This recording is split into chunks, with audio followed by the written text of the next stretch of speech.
खबर ओडिशा।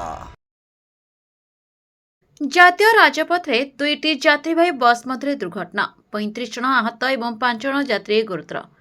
सेपरी बाहनगा तालपदा रास्तार 60 चक निकटरे कार दुर्घटना रास्ता तलक ओरडी पड़ला कार।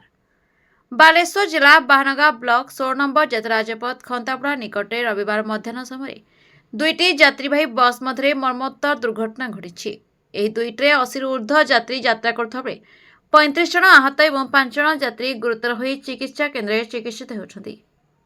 କୁପାଇରୁ ବାଲେଶ୍ୱର ଅଭିମୁଖେ ଯାଉଥିବା ଆଶୀର୍ବାଦ ଯାତ୍ରୀବାହୀ ବସ୍ରୁ ଖନ୍ତାପଡ଼ା ବ୍ରିଜ୍ ଉପରେ ବସ୍ରୁ କିଛି ଯାତ୍ରୀ ଓହ୍ଲାଇଥିବା ବେଳେ ପୁରୀରୁ ରାଞ୍ଚି ଅଭିମୁଖେ ଯାଉଥିବା ପାନିକୋଟ ଯାତ୍ରୀବାହୀ ବସ୍ ଭାରସାମ୍ୟ ହରାଇ ଯାତ୍ରୀ ଓହ୍ଲାଉଥିବା ବେଳେ ପଛପଟୁ ଧକ୍କା ଦେଇଥିଲା।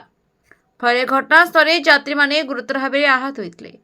समस्त आहत को प्रथमे खंतापड़ा पुलिस और स्थानीय बासिंदा उद्धार कर खंतापड़ा गोष्ठी स्वास्थ्य केन्द्र को आनी पर अधिक गुरुतर होबारु बालेश्वर मेडिकल कॉलेज को चिकित्सा पठाई जमापड़ी। घटनास्थल खंतापड़ा पुलिस और अग्निशम बाहिनी पहुंची उद्धार कार्य जारी रखा सहित पुलिस तदंत जारी रखी। रविवार दिन बाहनगा ब्लॉक 16 नंबर जातीय राजपथ को संयोग होता बाहनगा तालपदा मुख्य रास्तार 60 चक निकटरे एक कार दुर्घटना घटी। कारटी बाहनगा बजारू गोपालपुर आड़ को जाउथवा समय हठात नियंत्रण हराई रास्ता पार्श्वरू तलक ओलटी पड़ता।